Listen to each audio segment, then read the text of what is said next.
Nakikiusap ako na patawarin mo na ang iyong mga kapatid sa ginawa nila sa iyo.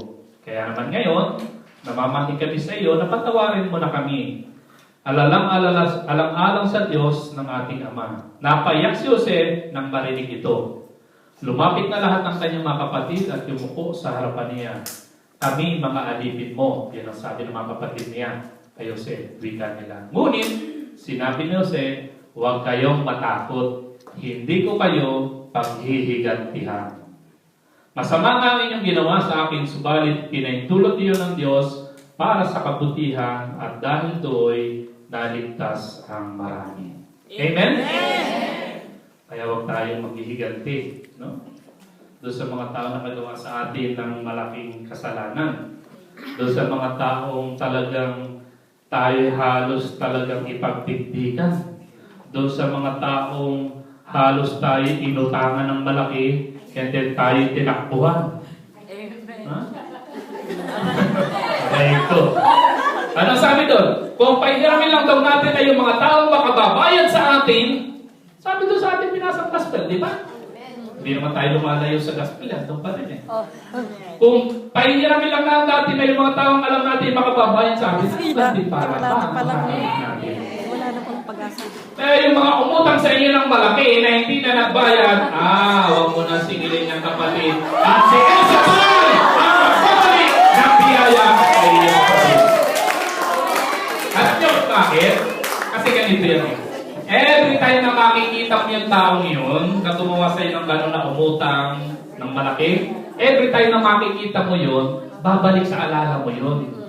Itong tao ito, hanggang ngayon, ayaw pa rin ako bayaran ito. Nakikipin pa rin ako. Hindi niya alam, yung pinahiram ko sa kanya, utang din. Kaya galit na galit. So, wag mo na, hayaan mo na. Hayaan mo na yun. Ipauwaya mo sa Diyos. Ano sabi doon? Ipanalangin, pagpalain, at huwag sumpain. Ito ba? Sabi ko, Lord, pagpalain mo itong tao ito para pag siya pinagpala mo, maalala niya ang utang sa akin. Aalala yun sigurado kapatid. Habang sinisingin mo yan at yung sinasabihan na hindi maganda, lalong hindi magbabayad yan. Baliwalain mo yan, itaas mo sa Diyos. Magugulat ka na lang isang araw kung saan walang-wala ka na, lalapit yan sa iyo, sister, ito yung utang ko sa iyo, binabalik ko na sa iyo. At sasabihin mo, praise the Lord, hallelujah, sa wakas nagbayad din. Amen? Eh, huwag natin itatanong dito yun. Huwag tayong gaganti sa mga taong gumawa sa atin. Amen po ba? Amen. So ngayon, nakatayo na naman tayong lahat, di ba? Okay. So alam niyo po, yung mensahe natin ngayon pinagnilayang ay very simple.